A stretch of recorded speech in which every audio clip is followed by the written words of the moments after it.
களங்கிடும் மகனே வருவாயா, இயேசு அழைக்கின்றார். கண்ணீர் துடைப்பார், மார்போடு சேர்ப்பார், மாறாது அன்பு நம் இயேசு.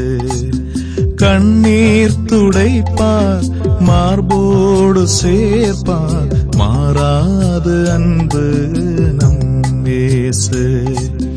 களங்கிடும் மகனே வருவாயா, இயேசு அழைக்கின்றார்.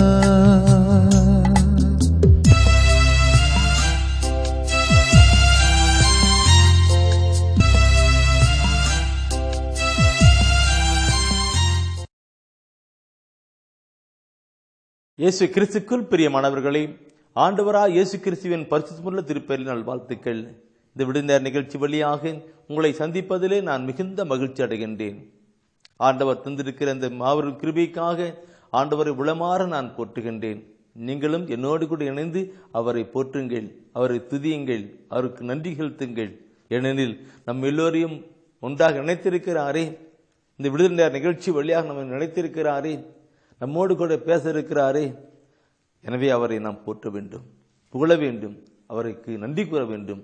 பிரியமானவர்களே, இந்த நாள் ஒரு ஆசீர்வாதமான நாளாக நினைக்கலாம். ஏனெனில் அவர் நம்மோடு கூட பேசுகிற நேரம் அது ஒரு விடுதலை நேரமாக இருக்கின்றது. விடுதலை அவளோடு கூட பார்த்து கொண்டிருக்கிறீர்கள். நீங்கள் பார்ப்பதோடு மட்டுமல்ல, உங்களுடைய உற்றார் உறவினர்களுக்கு நீங்கள் சொல்லுங்கள். ஒவ்வொரு வாரமும் திங்கள் முதல் வியாழக்கிழமை வரை மாலை 7:30 8 மணி வரை விடுதலை நேர நிகழ்ச்சி இருக்கின்றது என்று உங்களுடைய உறவுகளுக்கு நண்பர்களுக்கு சொல்லுங்கள். அவர்களும் பார்க்கட்டும், அவர்களும் ஆணுடைய வார்த்தையை கேட்கட்டும், அவள் வார்த்தையை கேட்டு வாழ்வாக்கிக் கொள்ளட்டும். ஏனெனில் ஆணுடைய வார்த்தை நிலை வாழ்வு தருகிறதா இருக்கிறதே, நிலை வாழ்வு தருகிறதா இருக்கிறதே, விடுதலை தருகிறதா இருக்கிறதே, நல் வாழ்வுக்கு வழிகாட்டுவதா இருக்கிறதே. சொல்லுங்கள். எனவே இந்த அருமையான வேளையிலே ஆண்டு சமூகத்தில் ஒப்புக் கொடுக்கலாம். ஆண்டவரே நீங்க பேசுங்க, நான் கேட்கிறோன்னு ஒப்புக் கொடுக்கலாம். கேட்கணும். அன்று சாமுவேல் அப்படியே சொன்னார், ஆண்டவரே பேசுங்கன்னு சொன்னார். இன்று நாமளும் கேட்கணும். அன்று மரியா ஆண்டு பாத்திலே அமர்ந்தார், நல்ல பங்கை தெரிந்து கொண்டுதான் கொண்டார். அதே போல் நாமளும் ஆண்டு பார்த்து அமர்ந்து கொண்டிருக்கிறோம். ஒப்புக் கொடுக்கலாமா? ஒரு சிறிய ஜெபம் செய்து நாம் ஆண்டவரை பேசும் என்று கேட்டுக்கொள்ளலாம். எங்களை நேசிக்கிற அன்பின் ஆண்டவரே, எங்களுக்காக விண்ணகம் விட்டு மன்னகம் வந்தவரே, எங்களுக்காக மரித்து வீழ்த்து வாழ்ந்து கொண்டிருக்கிறவரே, இப்பொழுதும் நீர் எங்களோடு கூட பேசும். நீர் பேசும் ஆண்டவர். உம்முடைய வார்த்தை எங்களுக்கு வாழ்வாய் மாறட்டும், விடுதலையாய் மாறட்டும், நல் வாழ்வு தருகிறதாய் இருக்கட்டும். ஒப்புக் கொடுக்கிறோம். இதுவும் உம்முடைய பிள்ளைகள் நாங்கள் கேட்கிறோம். ஆண்டவரே நீர் பேசும், உம்முடைய பிள்ளைகள் நாங்கள் கேட்கிறோம். ஆமென். பிரியமானவர்களே, ஆண்டுடைய வார்த்தையை நாம் பார்க்கிற பொழுது எவ்வளவு அருமையான தெரியுங்களா? திருப்பாடல் ஆசிரியர் சொல்லுவார், திருப்பாடல் 119 பார்க்கிற பொழுது அவர் சொல்லுகிற பொழுதெல்லாம், திருச்சட்டம் எனக்கு மகிழ்ச்சி கொடுக்கிறதா இருக்கிறது, தேனின் மதுரமா இருக்கிறது, எனக்கு புதிய வாழ்வு தருகிறது, எனக்கு துன்பமடைந்த நன்மைக்காகவே, அதனால்தான் உன் திருச்சட்டத்தை நான் அறிந்து கொண்டேன். பயங்கரம் திருப்பாடல் 119 படிக்கிற பொழுது பயங்கரம் சொல்லப்பட்டிருக்கும். நாமளும் வார்த்தை எடுக்கணும். பிரியமானவர்களே, இந்த நாளிலே ஆண்டவர் தருகின்ற வார்த்தை என்ன தெரியுங்களா? பரிசுத்த ஆவியானவர் நம்மோடு என்கிற ஒரு செய்தியை தான் கொடுக்கிறார். பரிசுத்த ஆவியானவரே பரிசுத்த ஆவியை நம்மோடு கூட இருக்கின்ற நினைத்து கொடுக்கிறார். இன்று நம்முடைய மக்கள் மத்தியிலே அந்த தூய ஆவியானவரை, பரிசுத்த ஆவியானவர் குறித்து அதிகமாய் அறிந்து கொள்ள கடந்தவர்களை நான் நினைக்கும் போது என்ன தெரியுங்களா? நான் மக்கள் 30 வருடமாக ஆண்டுடைய ஊழியத்தை செய்து கொண்டிருக்கிறேன், ஊழியத்தை செய்து கொண்டிருக்கின்றேன். சாதாரண கிராமத்துக்கும் போய்கின்றேன், பெரிய இடத்துக்கும் போய்கொண்டிருக்கிறேன், பொதுமக்கள் மத்தியில் இருக்கிறேன், குருமத்திலும் போய்கொண்டிருக்கிறேன். ஆண்டு நடத்தி கொண்டிருக்கிறார். ஆனால் நான் பார்க்கிற பொழுது இன்னும் அதிகமாக மக்கள் பரிசுத்த ஆவியானவரை குறித்து, தூய ஆவியானவரை குறித்து கடந்து அவருக்குள் வரவில்லை. நானும் ஒரு காலத்தில் அப்படிதான் இருந்தேன். இன்னும் அப்படி இருக்கிறது என்று வேதனைப்படுகிறேன். பிரியமானவர்களே, புனித பவுலடிகள் எபேசு நகர் போகிறார். புனித பவுலடியில் எபேசியர் போகிறார். எபேசியரில் போயிட்டு அங்க இருக்கிற மக்களை பார்க்கிறார். எல்லாம் இனமக்கள் தான், எல்லா மக்களையும் பார்க்கிறார். பார்த்துட்டு அவங்க கிட்ட கேட்கிறார், இன்றைக்கு நீங்கள் திருமுழுக்கு பெறுகிற பொழுது பரிசுத்த ஆவியை பெற்றுக்கொண்டீங்களான்னு கேட்கிறாங்க. அப்போ அந்த மக்கள் என்ன சொல்லுவாங்க, அந்த திருத்தற்பணியில 19ஆம் அதிகாரத்தில் 2ஆம் வசனத்தை நீ படிப்புனாக்க அந்த மக்கள் என்ன சொல்றாங்கன்னாக்க, என்ன நீ பரிசுத்த தூய ஆவி பெற்றுக்கிட்டு கேட்கும்போது அவங்க சொல்றாங்க, என்ன சொல்றாங்கன்னாக்க 2ஆம் வசனம், அதற்கு அவர்கள் தூய ஆவி என்னும் ஒன்று உண்டு என்று கூட நாங்கள் கேள்விப்பட்டதில்லையே என்றார்கள். தூய ஆவி ஒன்று உண்டு இருக்குன்னு இன்னைக்கு அப்படி நம்ம சமூகம் இருந்துட்டு இருக்குது. அவர் ஏன் அப்படி சொன்னான்னு கொஞ்ச நேரம் உட்காந்து அப்படி சிந்தனை பண்ணி பார்த்தேன். ஏன்னா அவங்களுடைய மக்களுடைய பக்தி முயற்சி எல்லாம் இருக்கிறது, பக்தி முயற்சி, ஆனால் தூய ஆவிக்குண வழி நிலை அவர்களுக்குள் இல்லை. முதலாவது பார்க்கும் பொழுது அவங்களுடைய அந்த சமாதானம், அன்பு கிடையாது, மக்கள் மீது அன்பு கிடையாது, உலகப்புறமான நிலையிலே வாழ்ந்து கொண்டிருக்கிறார். அதை பார்த்து அவர் இப்படி சொல்லிருப்பார். அப்புறமேல தூயாவை பத்தி கொஞ்சம் சொல்லி அப்புறமேல அவர் ஜெபம் பண்ணும்போது எல்லாருமே பரிசுத்தாக இறங்கி வந்தான்னு பார்க்கிறோம். இந்த நாளில் பிரியமானவர்களே, தூயாவின் இந்த கருத்தை தான் சொல்ல விடுக்கிறார். இன்னும் மக்கள் தூயாவுக்குள் கடந்து வரலை, தூயாவை பற்றி சொல்லுகிறார். நாம் பார்க்கிற பொழுது பிரியமானவர்களே, முதலாவது கடவுளுடைய பிள்ளைகளாக்கின்ற நிலை தூயாவி. தூய ஆவியானவர் நம்மோடு இருந்தால் நாம் கடவுளுடைய பிள்ளைகளாகின்ற ஒரு நிலைத்தான், கடவுளுடைய பிள்ளைகளாகின்றதான். கடவுளுடைய ஆவினால் இயக்கப்படுகிற பொழுது அவர்கள் கடவுளுடைய பிள்ளைகளாக இருக்கிறார்கள். நாம் பார்க்கிறோம் ரோமர் பத்தத்திலே 8ஆம் அதிகாரத்திலே பார்க்கிற பொழுது, ரோமர் பத்தத்திலே 8ஆம் அதிகாரத்திலே 14 அந்த 15 16 வசனத்தினை படிக்கிற பொழுது அருமையான ஒரு கருத்தை கொடுக்கும். அதிலே ரோமர் பத்தத்திலே 8ஆம் அதிகாரத்திலே 16வது வசனம். எல்லாரும் பைபிள் எடுத்திருக்கிறீங்க, தயவு செய்து நீங்கள் பைபிளும் படிங்க, அதே நேரத்தில் குறிச்சுக்கும் வைக்குங்க. நிறைய பேர் நான் குறிக்க வைக்கிறீங்க, நல்லது. நீங்கள் அந்த நோட்டில் குறிக்கிறது மாத்திரமல்ல, இதயத்திலும் குறித்து வையுங்கள். அங்க போயிட்டு வெளியே சொல்லுங்க, சொல்லுங்க. இன்னைக்கு நச்சு தெரிப்பின் கணக்கு கடந்து போகணும், கடந்து போகணும். எழுதிக்கலாம். ரோமர் புத்தகம் 8ஆம் அதிகாரத்திலே 14ஆம் வசனம் முதல் நாம் படிக்கலாம். கடவுளின் ஆவியால் இயக்கப்படுகிறவர்களே, கடவுளுடைய ஆவியால் இயக்கப்படுகிறவர்களே கடவுளின் மக்கள், கடவுளுடைய மக்கள். பாருங்க, கடவுளுடைய ஆவியால் இயக்கப்படுகிறவர்களே கடவுளுடைய மக்கள் என்று சொல்லப்பட்டிருக்கு.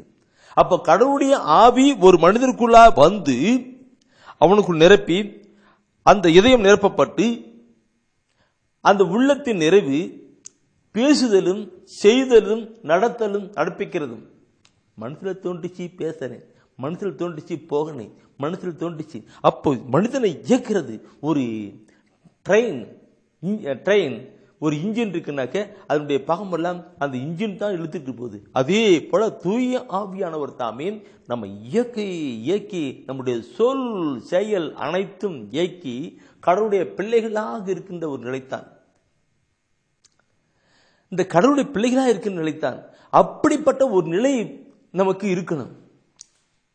அப்படிப்பட்ட ஒரு நிலைக்கும் பொழுதுதான் நாம் தூய ஆவியான உந்துகிறதானபடி நாம் சொல் செயல் இருக்கிறதுனாலே நாம் உணர்ந்து அந்த விண்ணக தந்தை நோக்கி அப்பா பிதாவே என்று கூப்பிடுகிற பொழுது நமக்கு அந்த தூயாவை சான்று பகிர்கிறாரா. அந்த 15ல் அந்த கடைசி வசனம் படிக்கும்போது அந்த 16ஆம் வசனம் கூட 15ஆவதுடைய தொடர்ச்சியும் தான் அதில் பார்க்கும்போது சொல்ல நாம் அப்பா பிதா வேண்டும். 15ல் கடைசி பகுதியிலிருந்து ஆரம்பிக்கிறேன் நினைக்கிறேன், நான் பார்க்கிறேன். 15 கடைசியிலிருந்து ஆரம்பிக்கிறேன். அப்பா பிதா என்று, அப்பா தந்தையே, அதனால் அப்பா தந்தையே என அழைக்கிறோம். அதனால தான் கடவுளை அப்பா தந்தை என்று அழைக்கிறோம். நாம் இவ்வாறு அழைக்கும் போது, நாம் இவ்வாறு அழைக்கின்ற பொழுது நம் உள்ளத்தோடு சேர்ந்து, நம்முடைய உள்ளத்தோடு கூட சேர்ந்து தூய ஆவியாரும் தூய ஆவியானவரும் நாம் கடவுளின் பிள்ளைகள் என்பதற்கு சான்று பகர்கிறார். நாம் கடவுளுடைய பிள்ளைகள் என்பதற்கு சான்று பகர்கின்றார். பிள்ளைகள் கடவுளுடைய பிள்ளைகள் என்பதற்கு சான்று பகர்கின்றார் சொல்லப்பட்டிருக்கு. அப்போ நாம் நடக்கிற முறை சான்று, சான்று என்பது சர்டிபிகேட். சர்டிபிகேட் அவர் கொடுக்கிறார். தூயானவர் என்ன சொல்லுவாரு, தந்தையே நான் சொல்லுகிறபடி எல்லாம் இவன் செய்கிறார், நான் சொல்லுகிறபடி எல்லாம் நடக்கிறான், செயல்படுகிறான். நான் எதையும் நான் ஒருவேளை தவறா நடந்துட்டாக்க இங்க கொடுப்பாரு, நான் சொல்ற பேச்சு இவன் கேட்கல, இவன் கடவுளுடைய பிள்ளைகளுக்கு தகுதியே இல்லைன்னு சொல்லியிருப்பார். என் அன்புக்குரியவர்களே, இதை நான் சொல்லுகிற பொழுது கடவுள் அன்பாய் இருக்கிறார். கடவுள் அன்பாய் இருக்கிறார். அந்த கடவுள் அன்பாய் இருக்கிறார். அந்த அன்பினுடைய காரியங்கள் மக்கள் மத்தியில் வெளிப்படணும். கடவுளுடைய ஆவியால் பிறக்கப்பட்ட ஒரு மனிதன் எப்படி இருப்பான்? அவன் அன்பு செய்வான் தான். 1 யோவானிலே பார்க்கிற பொழுது 4ஆம் அதிகாரத்திலே 7வது வசனம் சொல்லுகிறது. 1 யோவானிலே 4ஆம் அதிகாரம் 7, 8 வசனம் தான். அந்த 8 வசனம் சொல்லுகிறது அன்பே கடவுள் சொல்லப்பட்டிருக்கும். ஆனால் 7வது வசனத்தை எடுத்து படித்து பாருங்கள். அது என்ன சொல்லுகிறது? அன்பார்ந்தவர்களே, ஒருவர் மற்றவரிடம் அன்பு செலுத்துவோமாக. ஏனெனில் அன்பு கடவுளிடமிருந்து வருகிறது. அன்பு செலுத்துகிற அனைவரும் கடவுளிடமிருந்து பிறந்தவர்கள். அவர்கள் கடவுளை அறிந்துள்ளார்கள். எப்படி கருச்சொல்லப்பட்டிருக்கு பாருங்க பிரியமானவர்களே. ஏன்னா ஒவ்வொன்றும் வசனத்தை படிக்க படிக்க என் உள்ளம் பத்தி எரிவதன் மட்டுமல்ல, மக்களை பார்க்கும், வசனத்தை பார்க்கும், மக்களை பார்க்கும். ஐயோ, மக்கள் இப்படி இருக்கிறார்களே. இன்றைக்கு பார்க்கணும் சொல்லுகிற கருத்தை நாம் நினைச்சு பாருங்க. நம்முடைய மக்கள் மத்தியில அந்த கடவுளுடைய ஆவியால் இயக்கப்பட்டு ஒரு உண்மையான ஒரு கிறிஸ்துவான வந்து கொண்டிருக்கிறார்களா? அன்பு வெளிப்படணும்.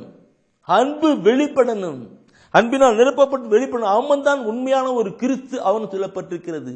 தூய ஆண்டிக்கும் அந்த ரோமர் பத்திரிகை பார்க்கும்போது இந்த அந்த ரோமர் பத்திரத்தில் இருக்கிறதுக்கு முன்னாடி நான் தயவுசெய்து இந்த ரோமர் பத்திரம் எடுங்க. அதுல ரோமர் பத்திரம் என்ன பார்த்தீங்க இல்லைங்களா? 8ஆம் அதிகாரத்திலே 14 பார்த்தீங்களா? அதுல 9வது வசனத்தை நீ படிச்சு பார்த்தா நான் சொல்லப்பட்டிருக்கும். 9வது வசனம் சொல்லப்பட்டிருக்கு. என்ன சொல்லணும்? அருமையான ஒரு கருத்து. அந்த புதிய மொழிபெயர்ப்பை விட பழைய மொழிப்பில் வித்தியாசம் கொடுத்திருக்கிறாங்க. அந்த புள்ளிமொழிப்பு கருத்து தான் பார்க்கணும். அதுல 8:9 ரோமர் 8:9 கடவுளின் ஆவி உங்களுக்குள் குடிகொண்டிருந்தால் நீங்கள் ஊனி இயல்பை கொண்டிராமல் ஆவிக்குரிய இயல்பை கொண்டிருப்பீர்கள்.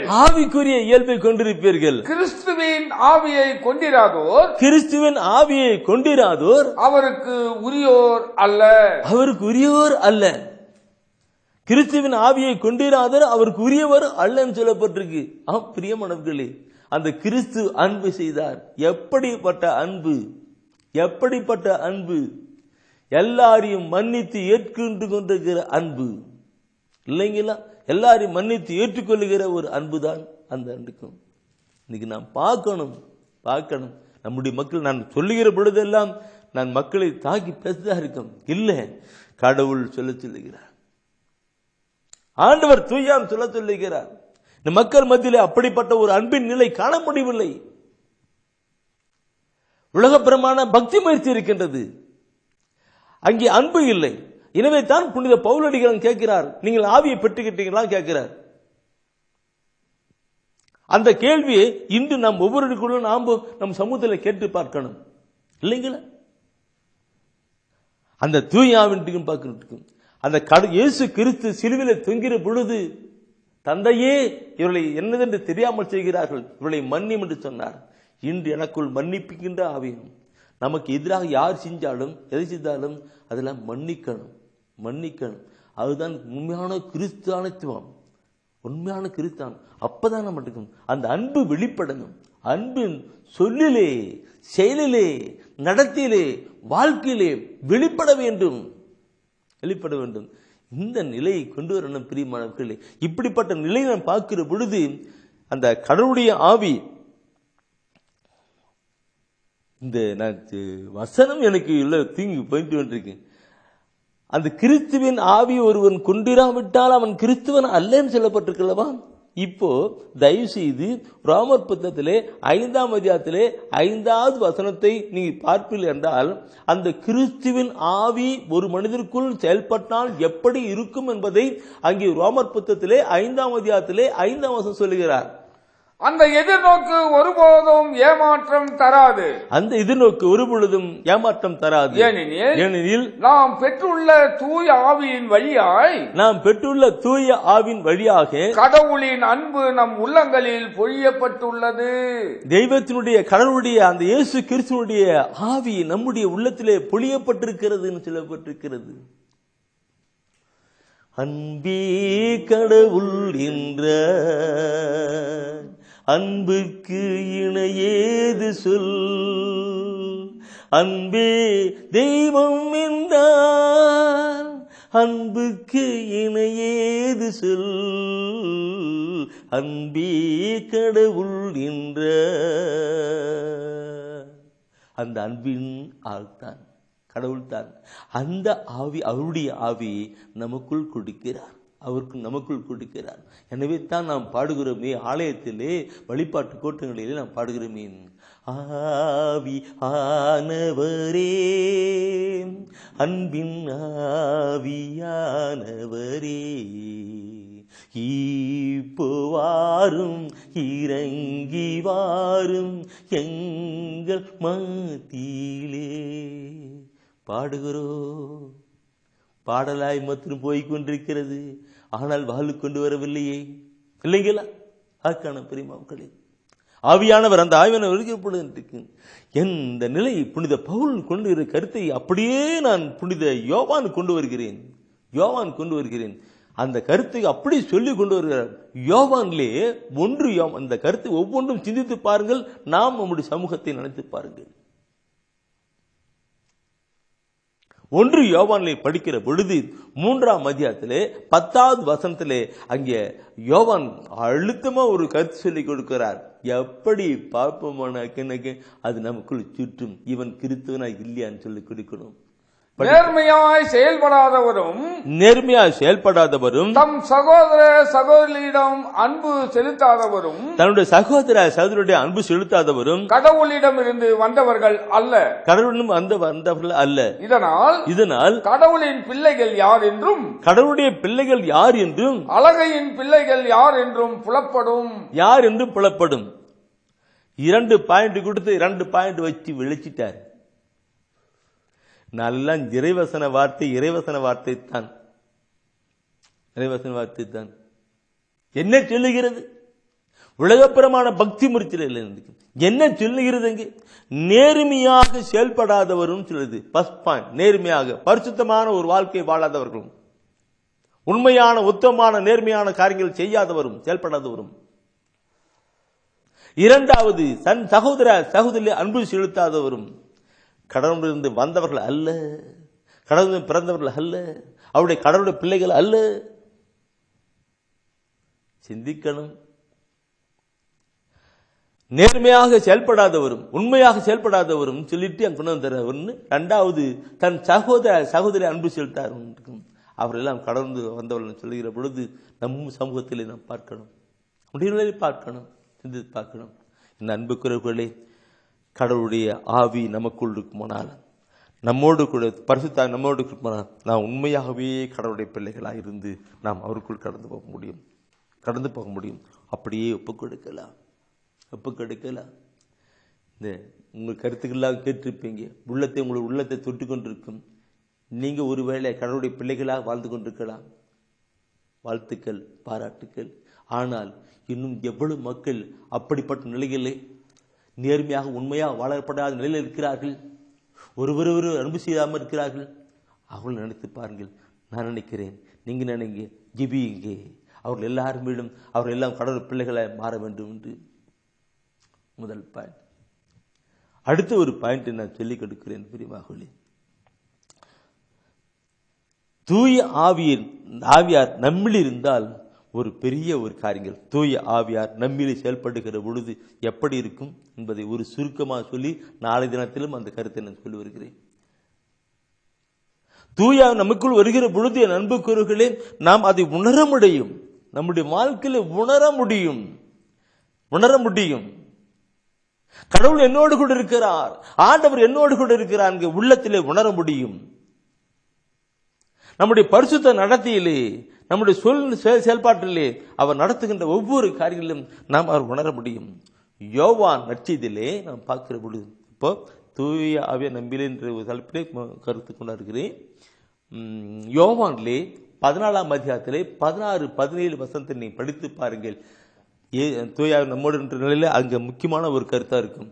16 அன்று 17 வசனம். உங்களோடு என்றும் இருக்கும்படி, உங்களோடு கூட என்றும் இருக்கும்படி மற்றொரு துணையாளரை உங்களுக்கு தருமாறு, உங்களுக்கு தருமாறு நான் தந்தையிடம் கேட்பேன். தந்தை அவரை உங்களுக்கு அருள்வார். அவரே உண்மையை வெளிப்படுத்தும் தூய ஆவியார். உலகம் அவரை ஏற்றுக்கொள்ள இயலாது. ஏனெனில் அது அவரை காண்பதும் இல்லை, அறிவதும் இல்லை. நீங்கள் அவரை அறிந்திருக்கிறீர்கள். ஏனெனில் அவர் உங்களோடு தங்கியிருக்கிறார். உங்களுக்கு உள்ளும் இருக்கிறார். உங்களோடு தங்கியிருக்கிறார், உங்களுக்குள்ளும் இருக்கிறார். பார்க்கணும் பிரியமானவர்களே, வசன வார்த்தைகள் எப்படி சொல்லிக் கொடுக்கின்றது என்று. அதுக்கு முன்னாடி பார்க்கிற பொழுது அந்த இயேசு ஆண்டவர் விண்ணகம் செல்வதற்கு முன்பாக சொல்லப்பட்டார், நீங்கள் உள்ளம் கலங்க வேண்டாம், மருள வேண்டாம் சொல்லித்தான் இப்படிப்பட்ட கலையை கொண்டு வருகிறார். என்றும் எப்பொழுது உங்களோடு கூட இருக்கும்படி மற்றொரு துணையாளரை, தேற்றவாளனை, பரிசுத்த ஆவியானவரை உனக்கு அனுப்புவேன். அவர் வந்து உங்களோடு கூட இருப்பார், உங்களுக்குள் இருப்பார். உங்களுக்குள் இருக்கு. என்ன கருத்து, என்ன வார்த்தை பாருங்க. அவரு நம்மோடு கூட இருப்பாரானால் அவர் நம்மை பரிசுத்தமான வழி நடத்தி கொண்டு போயிட்டே இருப்பார். அவர் நம்மோடு கூட இருக்கும் பொழுது அது நீதியின் பாதையாய், உண்மையின் பாதையாய், அவருடைய மகிமையை காணுகின்ற பாதையாய், உன்னதத்தின் பாதையாய் இருந்து கொண்டே இருக்கும். அதோடு மட்டுமல்ல, நமக்கு நல்ல தைரியத்தையும் விவேகத்தையும் கொடுப்பார். நான் உண்மையில அடிக்கடி உங்களோடு சொல்லுகிறது தான், நான் அப்படிப்பட்ட ஒரு நிலையிலே வாழாத மனிதன். உலகப்பிரமான வழியிலும் என்னைக்கு இந்த விவிலியத்தை படித்து ஆண்டவருக்கு ஒப்பு கொடுத்தேன், ஆண்டவரே என்று ஒப்பு கொடுத்தேனோ அப்பொழுதுதான் தூயாவின் எனக்குள் கடந்து வந்து செல்லப்பட்ட மனிதன். என் அன்பு சகோதரர் இருக்கிறார். அவர் காலத்து எப்படியோ பாவமான ஜீவனை வாழ்ந்து கொண்டிருந்தார். ஆனாலும் கூட எப்பொழுது ஆண்டுக்குள் வந்தாரோ அவரை முற்றிலுமாக ஆண்டவர் தூயாவினை மாற்றி விட்டார். ரத்தத்தினால் கழுவி தூயாவினை நிரப்பப்பட்டு அவருடைய வாழ்க்கை மாறப்பட்டிருக்கு. அப்படி போது இன்று அவர் ஆண்டவருக்குள்ளாக வாழ்ந்து கொண்டிருக்கிறார். மக்கள் பார்க்கிறார்கள், இந்த சகோதரன் சொல்லுகிறார் கடவுளுடைய பிள்ளை, மகன் கடவுளுடைய பிள்ளை என்று, அவங்க குடும்பத்தை நடத்தினாங்க என்று. எனவே அன்பு கூறுகளே, நம்முடைய வாழ்க்கையிலே பார்க்கிற பொழுது இது வித்தியாசமான, தைரியமாக எதையும் செயல்படுத்த தைரியமாக எதையும் செயல்படுத்துகின்ற ஆண்டவர் என்னோடு கொண்டிருக்கிறார், அவருக்கு உண்மையான பிள்ளை, அவரின் பார்த்துக் கொள்வார், அவரை நடத்திக் கொள்வார் என்கிற உண்மையான ஒரு நிலை. நான் சொல்லணும், நிறைய சொல்லணும். நான் உதாரணத்துக்கு ஒரே ஒரு கருத்தை சொல்லி நாளை தவிர சொல்லுகிறேன். தாவீது ஆடு மேய்க்கிற ஒரு மகனாயிருந்தார். குடும்பத்தில் கடைசி மகன், கடைசி பையன், ஆடு மேய்க்கிற. கடவுள் அவரை தேர்ந்து கொண்டு அபிஷேகம் செய்கிறார். சின்ன பையன், கடவுள் அவனை அபிஷேகம் செய்கிறார். என்ன நடக்கிறது நீ பாப்பினா 1 சாமுவேல் 10 பாப்பிலானால் 16ஆம் அதிகாரத்திலே 13 சொல்லப்பட்டிருக்கிறது, 16-13 சொல்லப்பட்டிருக்கிறது. அந்த தாவீது மேலே அபிஷேகம் செய்கிறார்கள். அருள் பொழி செய்கிறார், ராஜாவாக அபிஷேகம் செய்கிறார். அப்படி அபிஷேகம் செய்த பொழுது பரிசுத்த ஆவியானவர் அவருக்குள் நிரம்புகிறார். அவரோடு கூட பரிசுத்த எப்பொழுதும் அவர் கூட இருந்து கொண்டிருக்கிறார். அதுக்கு பின்னாடி அந்த மகன், அந்த சகோதரனுடைய, அந்த தாவீதுடைய காரியங்களை பார்க்கும் பொழுது சின்ன பையன் தான் கோலியாத்தை அடித்து நொறுக்கிறான். நீங்க படிச்சு கேட்டிருந்தானே 1 சாமுவேல் 10 14ஆம் அதிகாரத்திலே பார்க்கிற பொழுது அந்த தாவீது கோலியாத்தை ஒரு சின்ன கவுண்டங்களா அடிச்சு நொறுக்கிறான். என்ன சொல்லிட்டு போறான் அந்த மனுஷன்? தாவீது என்ன சொல்றேன், நீ வீட்டின் வேலையோடு கூட வந்துட்டு ஆம்போடு வந்துட்டு இருக்கிற, வெளிப்ப வந்துட்டு இருக்கிற, நானும் ஆண்டுடைய பெயரால் வந்து கொண்டிருக்கிறேன். எப்படி அவர் உணர முடிகிறது? என் ஆண்டவர் ஆவியானவர் என்னோடு கூட இருக்கிறார் தான் அவர் உணர்கிறான். அந்த இதில் தான் அடித்து எழுதி போட்டுக்கிறார். இன்னைக்கும் நம்முடைய காரியங்களை கடந்து வரணும் பிரியமானவர்களே. பரிசுத்த நம்மோடு கூட இருக்கிற பொழுது வித்தியாசமான ஒரு தைரியம் கிடைக்கும். முதலாவது பார்த்தோம், தூய ஆவியானவர், பரிசுத்த ஆவியானவர் நம்மோடு கூட இருக்கிற நிலையிலே அந்த தூய நம்மோடு இருந்தால் நாம் கடவுளுடைய பிள்ளைகளாக வாழ்ந்து பரிசுத்தமான ஒரு நிலையிலே கடந்து மற்றவர்களெல்லாம் அன்பு செய்து கடந்து போக முடியும் என்று பார்த்தோம். இரண்டாவது பார்க்கிற பொழுது, பரிசுத்த ஆவியார் நம்மோடு கூட இருக்கிற பொழுது தனிப்பட்ட ஒரு உணர்வுகள், கடவுள் என்னோடு, ஆண்டவர் என்னோடு என்று தைரியமாக கடந்து அவருக்காக பணி செய்கிறதிலும் மற்ற காரியங்களிலும் செயல்படுவதிலே வருகின்றது என்று பார்க்கிறோம். தைரியம், தனிப்பட்ட ஒரு தைரியம் பார்க்கிறோம். கடவுள் தூய நம்மோடு கூட இருக்கிறது மற்றவர்கள் யாருக்கும் தெரியாது. கோலியாத் நின்றான், ஆனால் சின்ன பையன் தாவீது அடிச்சு நெருக்கினான். தாவீது இந்த பேதுரு இன்று அப்ப யாருக்கும் தெரியாது என்று நான் பிரசவனர் எனக்கு என்னோடு கூட மற்ற யாரும் அறிக்க முடியாது, ஆனால் எனக்கு தெரியும். என்னை நடத்துகின்ற ஆண்டவரை குறித்து எனக்கு தெரியும். நான் எனக்கு தெரியும் சொல்லும்போது நான் மட்டும் சொல்லுவேன், தூய ஆவியானவர் நிலைக்கிறவங்க ஆவிக்குரியவற்றை உய்த்து உணர்வார் சொல்லப்பட்டிருக்கு. ஆவிக்குரியவர்களோ ஆவிக்குரியவற்றை உய்த்து உணர்வார்கள், மற்றவர்களுக்கோ அது மடமையாய் தோன்றும் சொல்லப்பட்டிருக்கு. என்னுடைய மறைமாவட்ட ஆயர் கூட எனக்கு சொல்லுவேன், கடவுள் நோடு கூட இருந்து செயல்படுறாரப்பா, வாழ்த்துக்கள் சொல்லுவார். ஓகே, எல்லாம் இருக்கட்டும். அடுத்த ஒரு கட்டத்தை நாம் பார்க்கலாம். திருவிவிலியம் வாசிப்பதற்கு தூய ஆவியானவர். திருவிவிலியம் வாசிப்பதற்கு தூய ஆவியானவர் என்கிற ஒரு சிலையை கொண்டு போகலாம். இந்த திருவிவிலியம் வாசிக்க முன்னக்கே என் அன்புக்குரியவர்களை மக்கள் அதிகமாக பைபிள் எடுக்கல, படிக்கல, கடந்து வரல. ஏன் தெரியல? அதுக்கு கருதி தேர்ந்தெடுக்கும். இந்த பைபிள் இந்த விவிலியம் எழுதப்பட்டது தூய ஆவினால் எழுதப்பட்டது. 2 பேதுரு 1 20-21 அதிலே அது சொல்லப்பட்டிருக்கிற பார்க்கணும். 2 பேதுரு 1 20-21 மறைநூலில் எந்த இறைவாக்கும் எவரது சொந்த விளக்கத்திற்கும் உட்பட்டது அல்ல என்பதை நீங்கள் முதலில் அறிய வேண்டும். தூய ஆவியால் ஆட்கொள்ளப்பட்ட மனிதர்கள் கடவுள் அருளியதை உரைத்ததே இறைவாக்கு. அது ஒருபோதும் மனித விருப்பத்தால் உண்டானது அல்ல. பார்க்கணும், தூய ஆவினால் வியாபப்பட்டு எழுதப்பட்ட இந்த பைபிளை நான் தூய ஆவிக்கு துணை கொண்டு படித்தால் தான் அது புரியும். என்னால புரியாது. இன்னைக்கு நிறைய மக்கள் இதை படிப்பாங்க, புரியாது, அப்புறம் படிப்பாங்க, அவரோட அந்த இது புரியாதனால என்ன பண்ணுவாங்க, எதை பாட்டு வச்சிருவாங்க, படிக்க கொண்டு வர மாட்டாங்க. என் அன்புக்குரியவர்களே, எனக்கு இங்கிலீஷ் தெரிய வரனா நான் இங்கிலீஷ்காரோட பேச முடியும். எனக்கு தெலுங்கு தெரிஞ்சா நான் தெலுங்குக்காரோட பேச முடியும். எனக்கு மலையாளம் தெரிஞ்சா மலையாளத்துக்காரோட பேச முடியும். அவன் சொல்றது புரியும். இல்லைனாக்கே அவன் பேசுவாங்க, எனக்கு ஒன்றும் புரியாது. அதே போல இந்த இது பைபிள் தூய ஆவியால் ஏவப்பட்டு எழுதப்பட்டது. இது தூய ஆவியின் துணை கொண்டு படித்தால் தான் புரியும், இல்லைன்னா புரியாது. நீங்க ஒருவேளை நினைக்கலாம், என்ன பிறகு அப்படி சொல்றீங்க, தமிழ் தானே, தமிழ் பைபிள் தானே, தமிழ் படிக்க தெரியாதானுக்கு படிப்பேன்னு சொல்லலாம். இங்கிலீஷ் பைபிள் தானே, இங்கிலீஷ் தானே, நான் படிப்பேனே சொல்லலாம். உங்களுடைய மொழியிலே நீங்கள் இருக்கிறது நான் படிப்பேன் தெரியும் என்று சொல்லலாம். ஆனால் புரிகின்ற காரியம் தவறு, முடியதில்லை. அதுக்கு ஆழமான அந்த கருத்துக்குள் போக முடியாது. தூய துணை கொண்டு தான். நான் இதை ஏதோ விளையாட சொல்லப்படவில்லை. பைபிள் நடக்கப்பட்ட ஒரு நிகழ்வை உங்களோடு கூட நான் பகிர்ந்து கொள்ள விரும்புகிறேன். ஒருமுறை எத்தியோப்பிய நிதி அமைச்சன் இந்த பல்லக்கில் உட்காந்து, இந்த பல்லக்குனாக்க அந்த இந்த காலத்துல கார் வச்சுக்கல உட்காந்து போயிட்டே இருக்கிறார். அவரு என்ன பண்ணாருன்னா, எத்தியோப்பிய நிதி அமைச்சர் பல்லக்கில் அந்த கார்ல உட்காந்து போயிட்டு இருக்கும் பொழுது பைபிள் எடுக்கிறாரு, படிக்கிறார். ஒன்றும் கண்படல. அப்பொழுது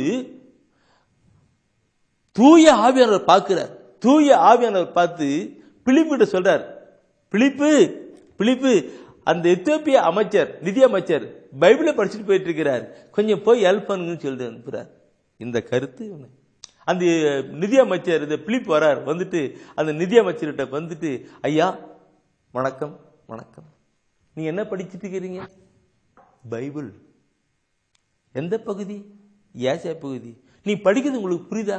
தம்பி ஒன்னும் புரியலப்பா, தம்பி ஒன்னும் புரியலன்னு சொல்றார்.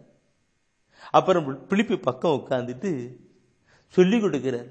இந்த கருத்துன்னு சொல்லும் போது அந்த போய் மனமாட்டாரா. இது நான் ஏன் சொல்லுகிறேன் என்றால், அங்கே இந்த கருத்தை நீங்க தயவுசெய்து நான் சொல்லல, பைபிள் நீங்க பாப்ப திருத்துருப்பணியில் தான் 8ஆம் அதிகாரத்திலே 28 முதல் 31 வசனத்தில் அந்த கருத்து இருக்கும். திருத்தர் பணியிலே 8ஆம் அதிகாரத்திலே அது சொல்லப்பட்டிருக்குதான். அது தலைப்பே பிலிப்பும் எத்தோப்பிய நிதி அமைச்சரும் போட்டிருக்கும். அதுல 28, 29 அப்படி வசனத்துல பார்க்க முடியும் இந்த கருத்து. அங்க பிலிப்பு வந்து சொல்லிக் கொடுக்கிறார். அப்பதான் அவர் புரியுது.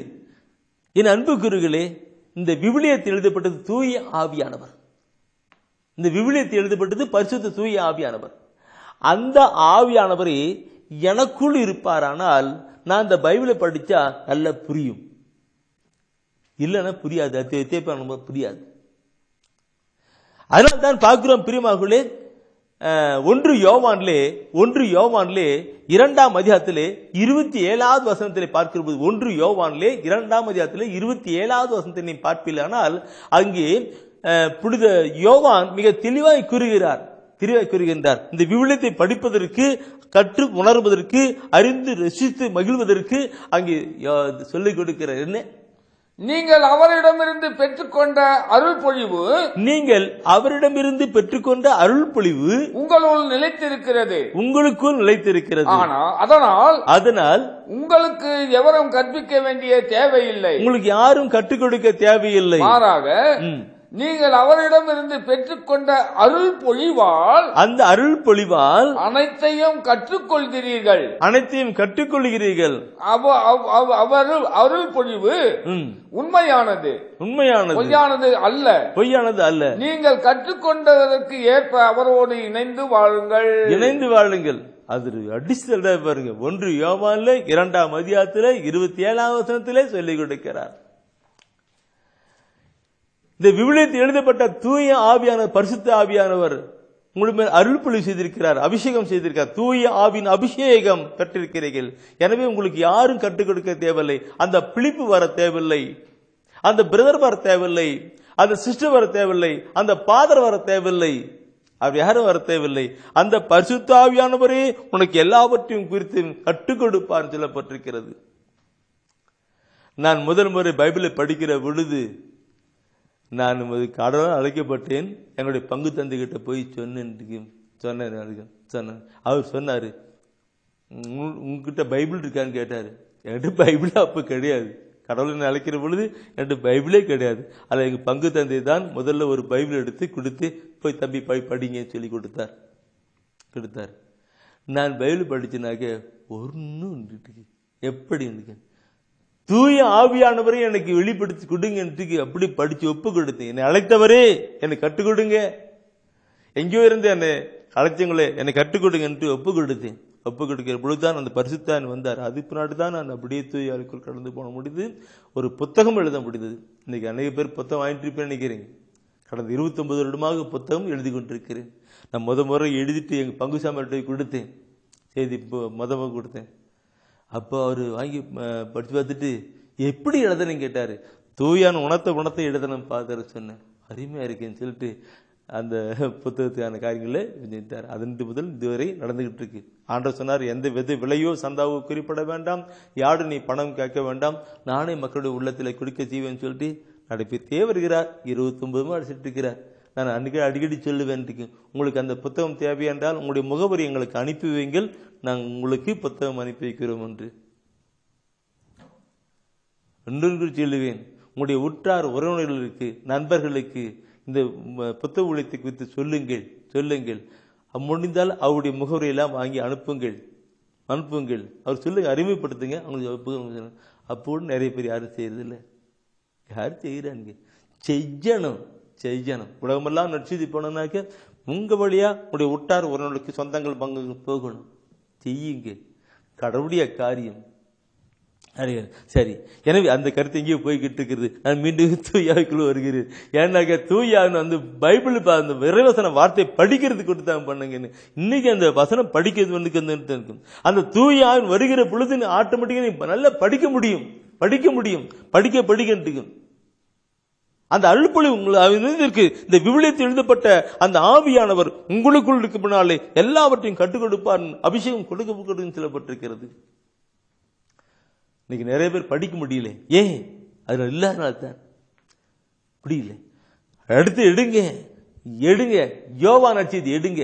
யோவான் நட்சத்திரத்தில் எடுத்து 14ஆம் அதிகாரத்திலே 26வது வசனத்தை 14ல 26வது வசனத்தை நீ படித்து பாருங்க. அதுல சொல்லப்படுகிற கருத்து அருமையாக இருக்கிறது. பிரியமானவர்களே, என் பெயரால் தந்தை அனுப்ப போகிற தூய ஆவியாராம் துணையாளர் உங்களுக்கு அனைத்தையும் கற்றுத் தருவார். நான் கூறிய அனைத்தையும் உங்களுக்கு நினைவூட்டுவார். அச்சா, என்ன வார்த்தை பாருங்கயா, புரியுதுங்களா? தூய ஆவி நமக்கு வருகிற பொழுது நல்ல பைபிள் படிக்க முடியும். அனைத்தையும் கற்றுக் கொடுப்பார். உங்களுக்கு துணையால் வருகிற பொழுது அவங்க அனைத்தையும் கற்றுக் கொடுப்பார். நான் சொன்னதெல்லாம் நினைவுடுத்து அனைத்தையும் எங்கெங்க இருக்குல்ல, இதெல்லாம் கற்றுக் கொடுப்பார். ஒரு ஆசிரியர் எப்படி இருந்து கற்றுக் கொடுக்கிறாரோ, நல்ல பாசமுள்ள அக்கறை உள்ள ஒரு ஆசிரியர் தன் பிள்ளைகளுக்கு எப்படி கற்றுக் கொடுக்கிறாரோ அந்த மாதிரி நல்ல தெளிவா நம்ம கற்றுக் கொடுக்கிறார். என்றும் எப்பொழுது நம்மோடு கூட இருந்து நம்மை நடத்துகிறவர், நம் உள்ளத்திலிருந்து நடத்துகிறவர், தைரியம் கடுத்துகிறவர். இங்க சொல்லிக்கிட்டு நம் கற்றுக் கொடுக்கிறார். அவர் எழுதப்பட்ட அந்த தெய்வீக திருவிழத்தை கற்றுக் கொடுக்கிறார். கற்றுக் கொடுக்க பார்க்கும் பொழுது அன்புக்குரியவர்களே, அனைத்தையும் சொல்லப்பட்டிருக்கு. அனைத்தையும் என்று பார்க்கிற பொழுது இந்த பைபிள் இருக்கிற அனைத்தையும் காரியங்கள் தான். யோவான் 16ஆம் அதிகாரத்திலே 13ஆம் வசனம் எடுங்க. யோவான் 16ஆம் அதிகாரத்திலே 13ஆம் வசனம் எடுத்து படிச்சு பாருங்க. அதுல ஒரு கருத்து சொல்லப்பட்டிருக்கும். உண்மையை வெளிப்படுத்தும் தூய ஆவியார் வரும்போது, உண்மையை வெளிப்படுத்தும் தூய ஆவியான வருகிற பொழுது அவர் முழு உண்மையை நோக்கி உங்களை வழி நடத்துவார். உண்மையை வெளிப்படுத்தும் தூய ஆவியான் வரும் பொழுது அவர் முழு உண்மையை நோக்கி, உண்மையை வெளிப்படுத்துகிற தூயான் வருகிற பொழுது முழு உண்மையை நோக்கி. உண்மை என்பது என்ன? அது இறை வார்த்தையை குறிக்கிறது. யோவான்லே 17ஆம் அதிகாரத்திலே 17ஆம் வசனம் சொல்லப்படும் போது அது சொல்லப்பட்டிருக்கும். யோவான் 17ஆம் அதிகாரத்திலே 17ஆவது வசனத்தை பார்க்கிற பொழுது அதில் சொல்லப்பட்டிருக்கும். உண்மையே என்றது பார்க்கும். உண்மை தெரியணும். அது என்ன? உண்மையினால் அவர்களை உமக்கு அர்ப்பணமாக்கியதிலும் உமது வார்த்தையே உண்மை. உம்முடைய வார்த்தையே உண்மை. அப்போ அந்த வார்த்தை பார்க்கிறோம். இது இன்னும் என்ன பார்க்கணும்? உண்மையை வெளிப்படுத்தும், அந்த உண்மையை வெளிப்படுத்துகிற அந்த உண்மையின் ஆவியானவர், வார்த்தையின் ஆவியானவர் அந்த பின் நிறை உண்மை நோக்கி ஆழமான கருத்துக்குள்ளாக நம்மளை வழிநடத்திக் கொண்டு போய்கொண்டே இருப்பார். உண்மை என்பது இறை வார்த்தை. அந்த வார்த்தை மனு உருவான இயேசுவும் உண்மை. எவ்வளவு கருத்து பார்க்கணும். எனவே அன்புக்குரியவர்களை நாம் பார்க்கிறோம், அந்த உண்மையை இறைவசன வார்த்தையை அறிந்து கொள்கிறதான தூய ஆவியானம் கொடுக்கும் பொழுது அந்த பைபிள் அப்படியே நாம் படிச்சு ஆழமான கருத்துக்குள்ள போயிட்டே இருக்க முடியும். படிக்க சிந்திக்க தியானிக்க தூய ஆவியானவர் அப்படியே கொண்டு போயிட்டு இருப்பார். ஏதோ கதையோ கட்டுரை படிக்கும் மாதிரி இல்லை, தூயன வந்தால் நல்ல தெளிவான விளக்கத்தை கொடுத்துட்டு. இன்னைக்கு நான் இப்படிலாம் கொண்டு வர்றது அவருடைய தூய ஆவினால் தான். மனிதன் இல்ல, யாருன்னு கற்றுக் கொடுக்கல, அவர் தான் கற்றுக் கொடுத்து இப்படிப்பட்ட நற்செய்தி ஒழித்து நடைபெற்றுக்கிட்டு இருக்கிறார். இதே பயிற்சி வெளியே போனதுக்கு அதெல்லாம் இல்லை, சும்மா சொல்லிக் கொடுவாங்க. இதுதான் தேர்ந்துருக்கு. தூய என்றும் எப்பொழுதும் இருக்கிற ஆவியானத்தான். இந்த கருத்தை பார்க்கிற பொழுது என் அன்புக்குறவுகளே, நான் அன்புன்னு ஒரு சின்ன ஒரு கருத்தோடு கூட சொல்லி ஜபத்து கொண்டு போகலான்னு நினைக்கிறேன். பாரதத்துக்கு பார்க்கணுன்ட்டு நான் இந்த நற்செய்தி அறிக்கிற பொழுதெல்லாம் தூயான நினைத்திருக்கு. படிக்கிற பொழுது பரிசுத்த ஆவியை கொண்டு நீ படிச்சுனாக்க பைபிளை நீ கையில் வைக்கவே மாட்டீங்க, தொடர்ந்து படிச்சுட்டே இருப்பீங்க. இரவு பகலா படிப்பீங்க. படிக்க படிக்க அது உங்களுக்குள்ள டேஸ்டா இருந்துகிட்டே இருக்கும். நான் சொன்ன அன்னைக்கு நீங்க பிரதர் அவர் பாட்டுக்கு பொழிச்சு அடிச்சிட்டு பாருன்னு சொல்லுவீங்க. நான் மொத்தம் சொல்லல, அவர் அனுபவித்த ஒரு மனுஷன் சொல்லுகிறார். யாரு? திருப்பாடல் ஆசிரியர். திருப்பாடல் ஆசிரியர் பயங்கரம் சொல்லிக் கொடுப்பார். திருப்பாடல் சொல்லுவாரு, ஒரு பரிசுத்தாவில் அபிமன்யு பண்ண அவர் திருப்பாடல் 119 103வது வசனத்தை நீ படிப்பீங்களான்னா அவர் சொல்லுவார், என்ன எப்படி என்னைக்கும் அந்த தூயாவிய அந்த கட்டுப்படுத்த அந்த விவிலியத்தில் எழுதப்பட்ட திருத்தன அந்த அபிஷேகம் பெற்றிருக்கிற அந்த மனிதன் அவர் படிக்கிறாரு. படிக்கும் பொழுது அவர் சொல்றாரு, என்ன சொல்ற 119 103வது வசனம் படிச்சேன்னா அவர் சொல்லுவாரு, எனக்கு உம் சொற்கள் என் நாவுக்கு சொற்கள் என் நாவுக்கு எத்துணை இனிமையானவை எத்துணை இனிமையானவை என் வாய்க்கு தேனினும் இனிமையானவை. தேனும் இனிமையாவனி தேனும் இனிமையாவியா இருக்கான். எப்படி சொல்றாரு பார்த்துக்கிடுங்க பாருங்களேன் பிரியமார்களே. இன்னைக்கு நாம் உணரணும், தூயாவி நம்மோடு கூட இருக்கிற பொழுது அந்த விழித்தை நன்றாக படித்து அதுக்குள்ள கடந்து போக முடியும், கடந்து போக முடியும். அது மாத்திரமல்ல பிரியமார்களே, நாம் பார்க்கிறோம் யோவான் 15ஆம் அதிகாரம் 26ஆம் வசனத்தை சொல்லுகிற பொழுது அந்த உண்மையை வெளிப்படுத்தும் தூயாவியானவர் என்று சொல்லி அங்கே சான்று கிறிஸ்து இயேசு சான்று பகர முடியும் என்று சொல்லப்பட்டிருக்கிறது. அவரே தந்தையிடமிருந்து வந்து உண்மையை வெளிப்படுத்தும் தூய ஆவியா அவர் வரும்போது என்னை பற்றி சான்று பகர்வார் சொல்லப்பட்டிருக்கிறது.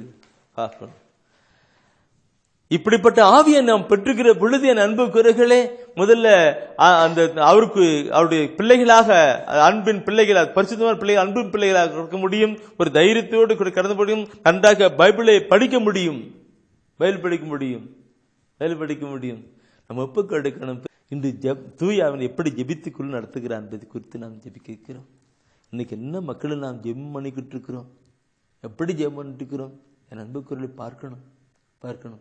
இன்னைக்கு இந்த நாட்களில் பார்க்கிற பொழுது இந்த கரஸ்மேட்டிக் பிரேயர் அருங்கோட ஜெபவழி பாடுபதில் அநேக மக்கள் அதிகம் விரும்புவதில்லை. ஏன் விரும்புவது எனக்கு தெரியல. தெய்வீக திருவிழில் சொல்லிக் கொடுக்கிற கருத்தை தான் கடந்து வருகிறது. அதன்படி நடப்பிக்கிற காரியம் தான் கடந்து வருகிறது. தூயாம் நடப்பிக்கிற காரியம் தான், ஆனாலும் நிறைவேறிக்கிறது. ஏன் அது கேள்விக்கறி. சரி, நாம் ஜெபிக்கிறது குறித்து நாம் பார்க்கிற பொழுது நாம் எல்லாரும் கூட ஜெபிக்கிறோம், ஜெபித்து கொண்டுதான் இருக்கிறோம். அதுல ஒன்றும் பிரச்சனை இல்லை, எல்லாம் ஜெபிச்சுட்டு இருக்கிறோம். அதனால் அந்த ஜெபங்கள் எப்படி ஆண்டுக்குள்ளாய் கடந்து போய் நமக்குள் செயல்பட்டு இருக்கிறது மிக உத்தகம்.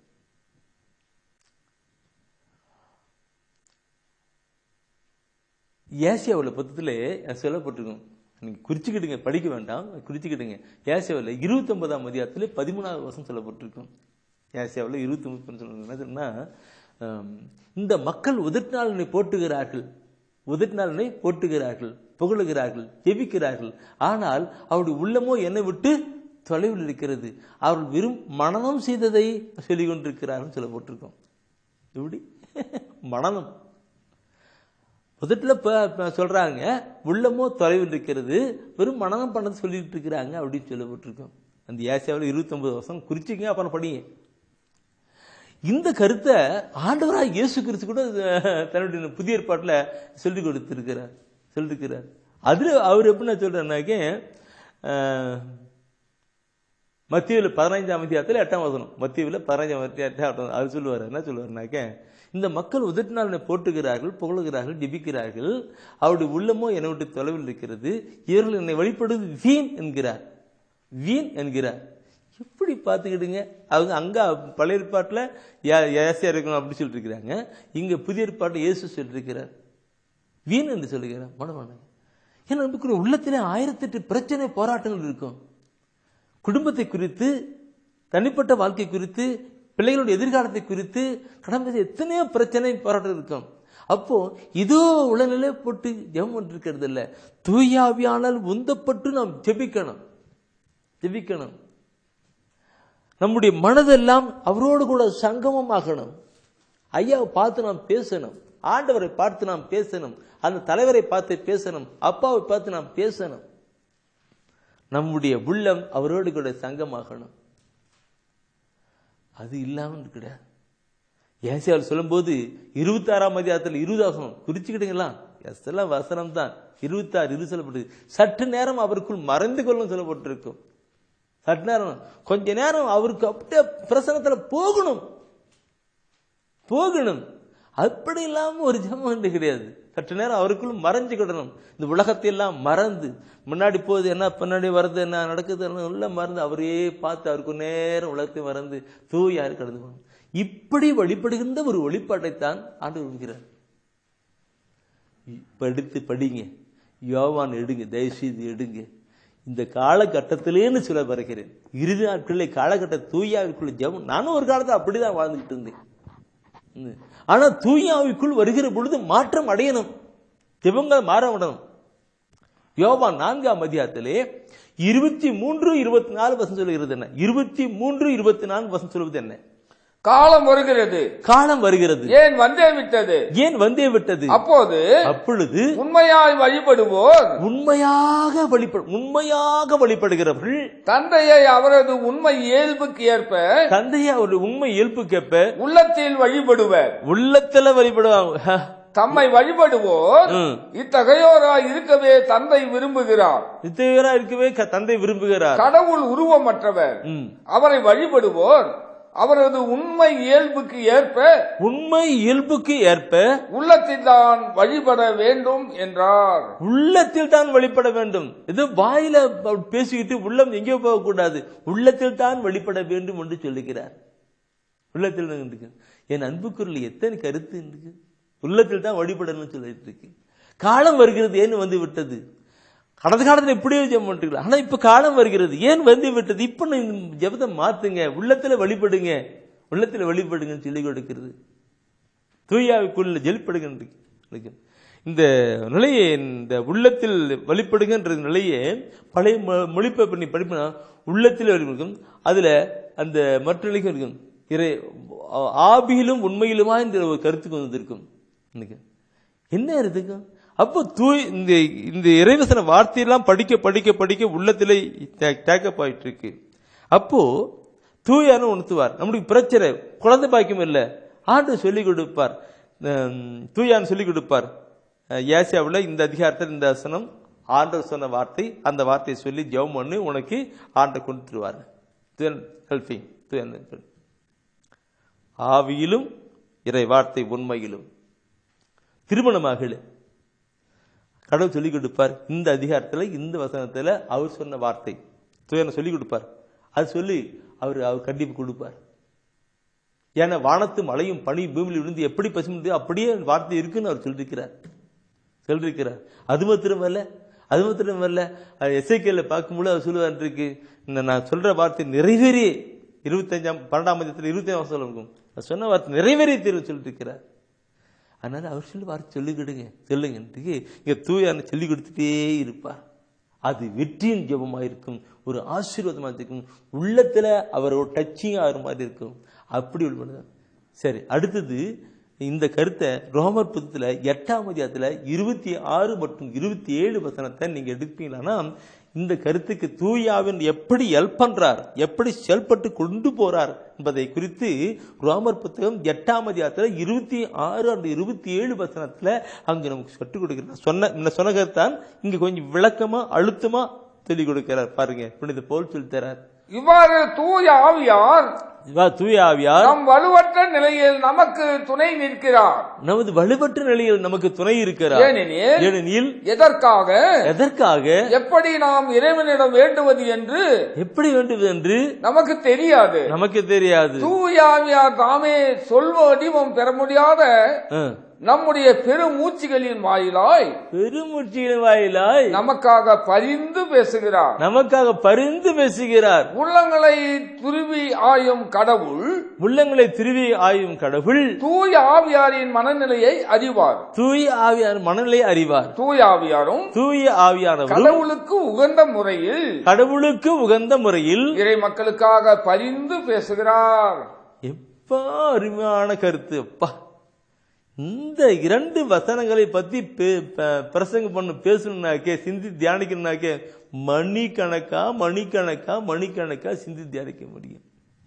பயங்கரம் இல்லைங்களா?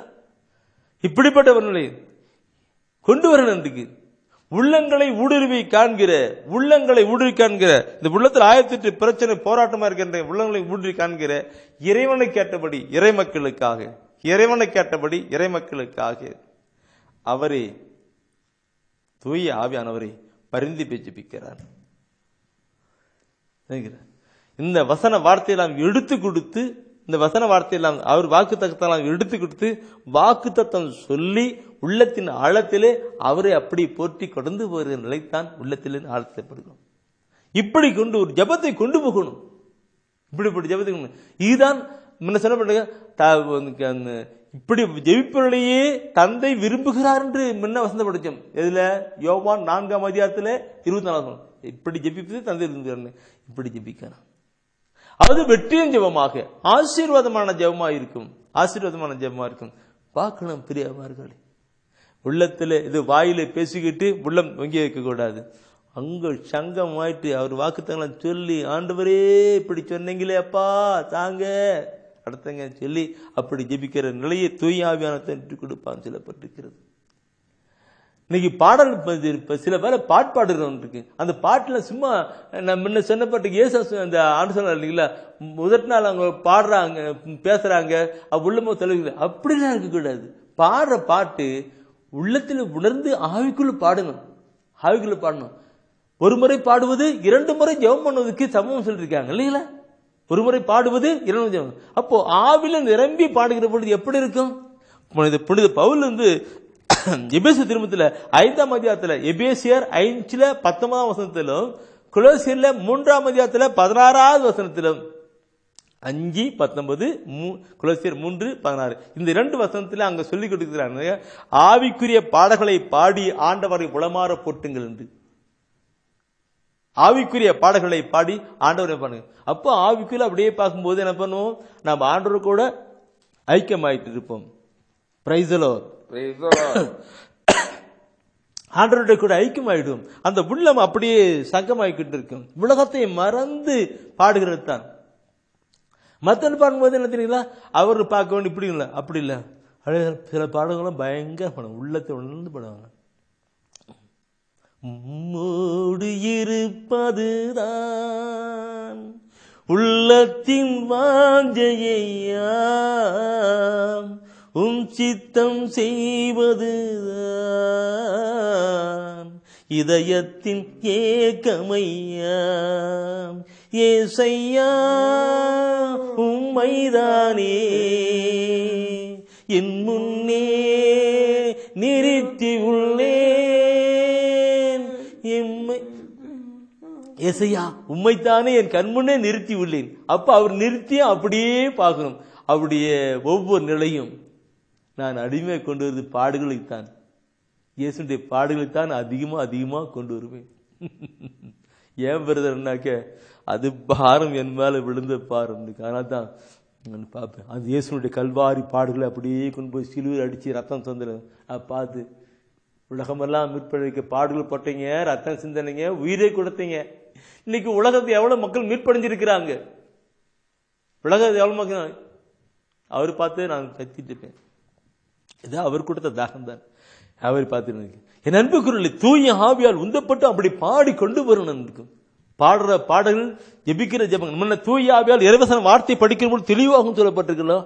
இறைவசன வார்த்தை படிக்கும் பொழுது நல்ல ஆழமான கருத்துக்கள் சொல்லிக் கொடுப்பாருன்னு சொல்லப்பட்டிருக்கோம். அந்த வார்த்தைகளோடு கூட கடந்து ஆவியிலும் உண்மையிலும், உண்மை இறைவார்த்தை ஆவியிலும் உண்மையிலும் இறைவார்த்தை சொல்லி அப்படியே நாம் கொண்டு போகிற பொழுது அது வெற்றியின் ஜெபமாய் மாறிக்கொண்டிருக்கும். வெற்றி ஜெபமா, ஆசீர்வாதமான ஜெபமா இருக்கு. இன்னைக்கு நான் இதுல உள்ளத்தில் முதல் நாள் போட்டுகிறார்கள், அது உள்ளமோ என்னை விட்டு தொலைவில் இருக்குன்னு சொல்லப்பட்டிருக்கேன். நான் எங்க நற்செய்தியில கார்மேல் தியான ஆசிரமத்திலே நற்செய்தியா இருக்கிற பொழுது சொல்லுவேன், நான் இங்க இருக்கிறேன் என்றால் ஒரு ஜெபமாலை சொல்லுகிறேன்.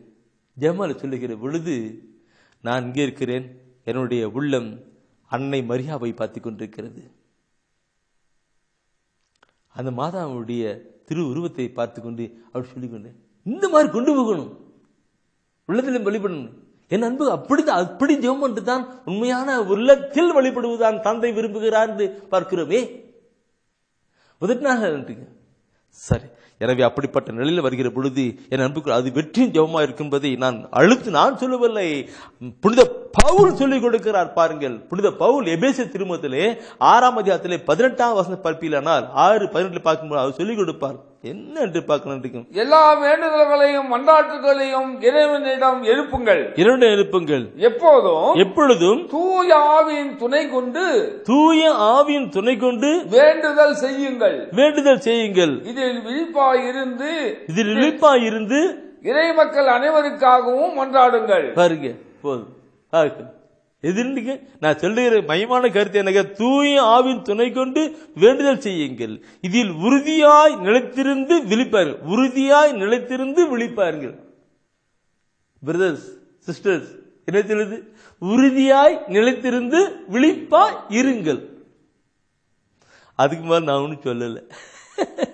இந்த ஒரு கருத்தை தான் பவுல் பயங்கரமா வச்சு கொண்டு வரும்போது, புனித பவுல் கொண்டு வரும்போது பிலிப்பியர்ல சொல்லுவார். பிலிப்பியர்ல சொல்லும்போது அந்த பிலிப்பியர்ல 3ஆம் அதிகாரத்துல இந்த சொல்றதெல்லாம் அப்படியே பாருங்க, ஒவ்வொன்றும் தூய ஆவிக்குள்ள கொண்டு வரத வந்துங்க.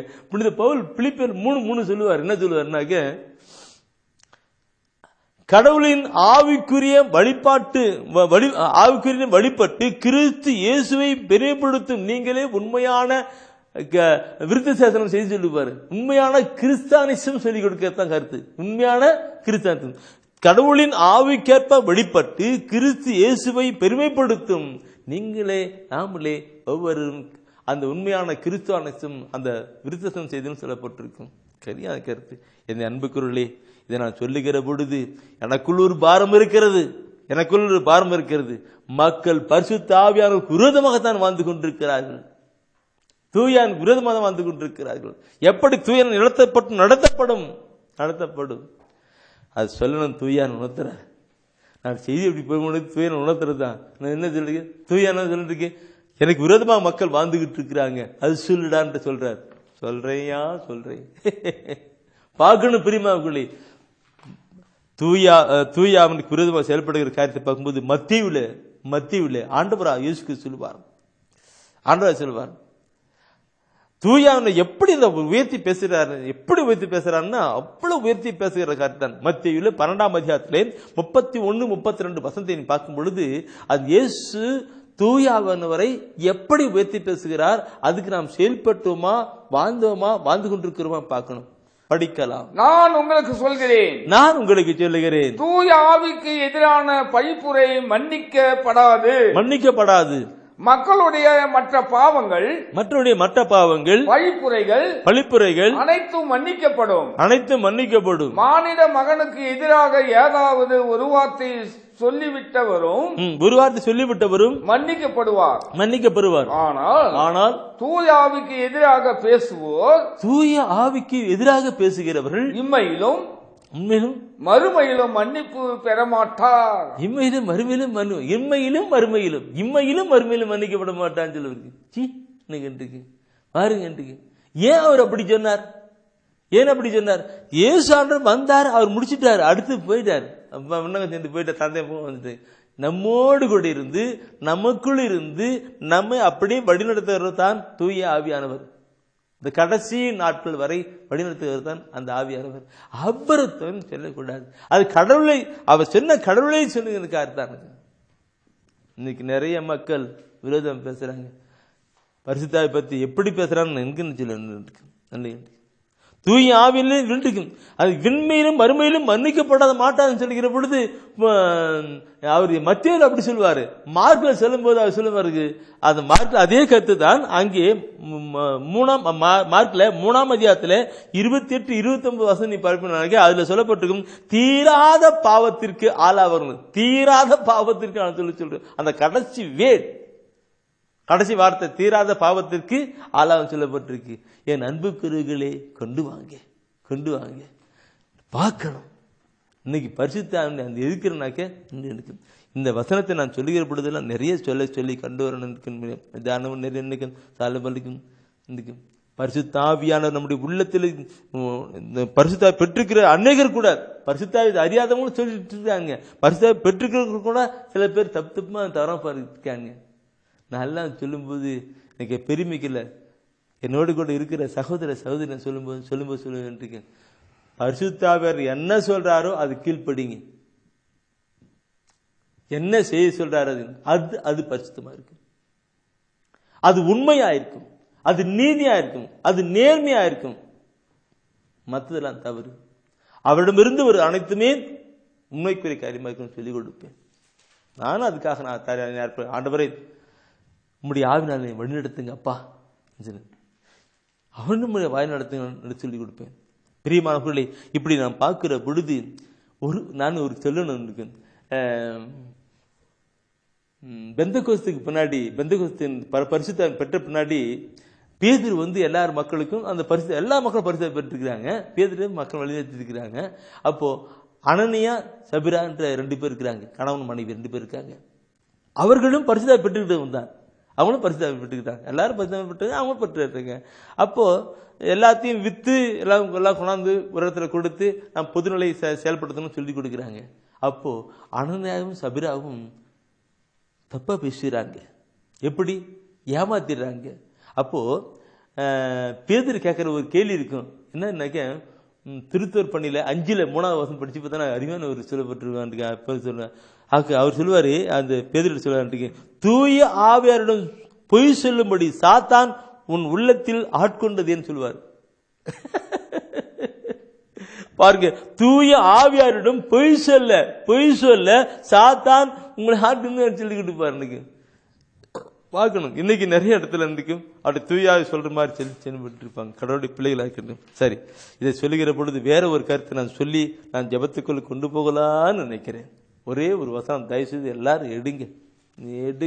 அது எனக்குள் தூயான் முந்தப்பட்டு சொல்லுகிற வார்த்தை. திருத்துதர் பணி 7:51 திமிர் பிடித்தவர்களே, இறைவார்த்தையை கேட்க மறுக்கும் செவியும் ஏற்க மறுக்கும் உள்ளமும் கொண்டவர்களே, உங்களுடைய மூதாதரை போல நீங்களும் தூய ஆவியாரை எப்போதும் எதிர்க்கிறீர்கள். தூய ஆவியானவர் எப்பொழுதும் எதிர்க்கிறீர்கள். பாருங்க, இறைவார்த்தையை கேட்க மறுக்கும். பிரதர் சிஸ்டர் நல்லா பார்க்கணும், என்னது இறைவார்த்தையை கேட்க மறுக்கும் உள்ளமும், அதாவது கேட்க மறுக்கும் செவியும் ஏற்க மறுக்கும் உள்ளமும். இறைவார்த்தையை கேட்க மறுக்கும். அவர்கள் மூதர் போல அவர்கள் தூயாவினர் எப்பொழுதும் எதிர்க்கிறாங்களா? இன்று நம்முடைய மக்களிலே பார்க்கும் பொழுது இறைவார்த்தையை கேட்கறதுக்கு வரல, இறைவார்த்தையை ஏற்றுக்கிறதுக்கு கடந்து வரல. அப்படின்னா என்ன அர்த்தம்? அவர்கள் தூய ஆவியானவரை எதிர்க்கிறார்கள். தூய ஆவியானை எதிர்த்தா நடக்குமா காரியம்? வாழ்க்கை ஓடுமா? அந்த காலத்துல பார்க்கணும். பிரியமானவர்களே, பெற்றுக்கொண்டு கடந்து போகணும், கண்டுக்கணும். நமக்கு பெற்றிருக்கிற நாம் தூயான் உந்துகிறதானபடி நாம் செயல்படணும். 1 தெசலோனிக்கர் 5:10 சொல்லப்பட்டிருக்கு, தூய ஆவியான செயல்பாட்டை தடுக்க வேண்டாம். அவர் என்ன சொல்றாரோ, இன்னைக்கு நட்சி தெரிவினா அருவி, ஜெபிக்க சொல்றார் ஜெபி, கொடு சொல்றார் கொடு, நடக்கிறதும் நடு. அவர் சொல்றதை செய்யாத போது அவர் துக்கம் படுகிறார். எபேசியர் பார்க்கிற பொழுது 4ஆம் அதிகாரத்திலே பார்க்கிற பொழுது தூய அவனுக்கு துக்கம் விளைவிக்க, வருத்தம் விளைவிக்காங்க, சொல்றதை கேட்கலன்னு சொல்லிட்டு. எனவே தாழ்ச்சியோடு கூட ஒப்பு கொடுக்கலாம், கண்களை மூடுவோம்.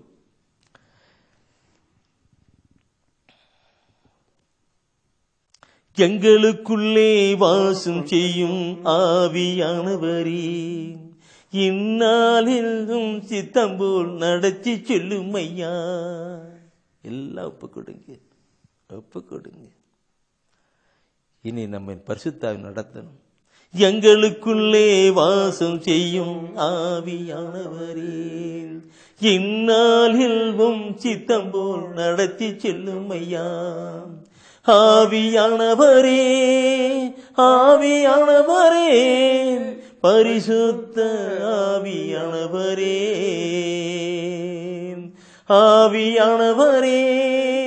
ஆவியானவரே, பரிசுத்த ஆவியானவரே, எங்களுக்குள்ளே வாசம் செய்யும் ஆவியானவரே, இந்நாளில் சித்தம் போல் நடத்தி செல்லும் ஐயா. ஆண்டவரே,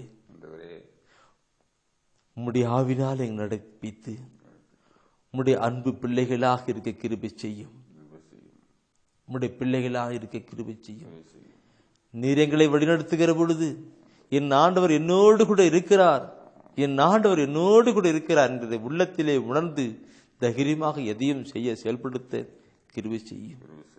கிருபை செய்யும். நான் விவிலியம் வாசிப்பதற்கு தூய ஆவியானவர் எனக்கு துணை புரியும். தூய ஆவியானவர் துணை புரியும்.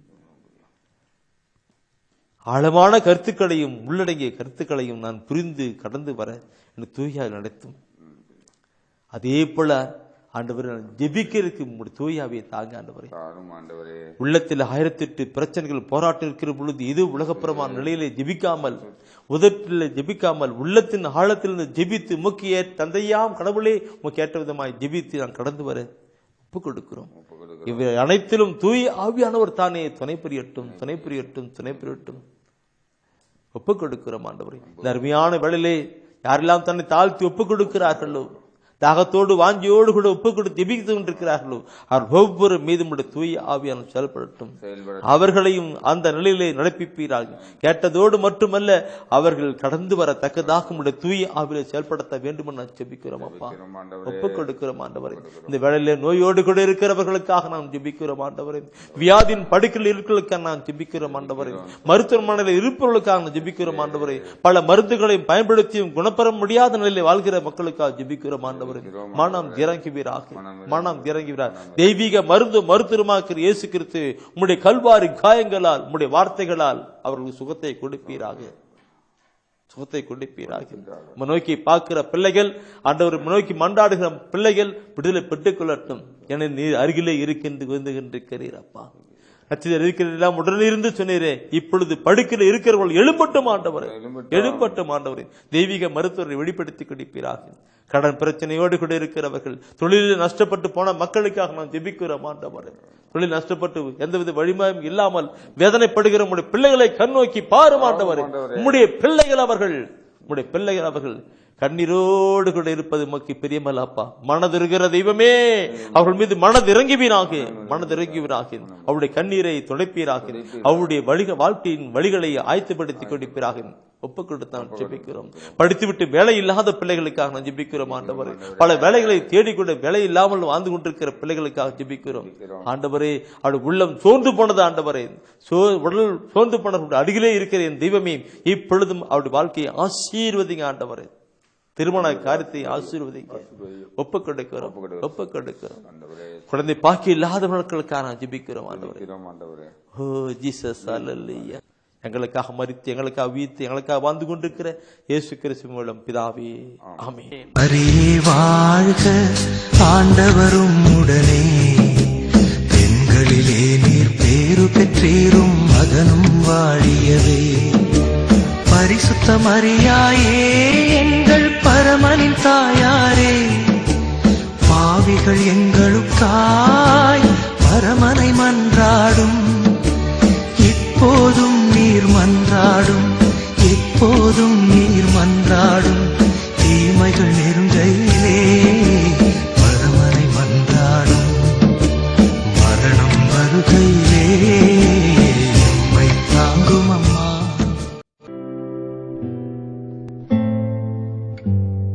தெய்வ ஒளியும் ஒளியும் என்ற மாத இதழ்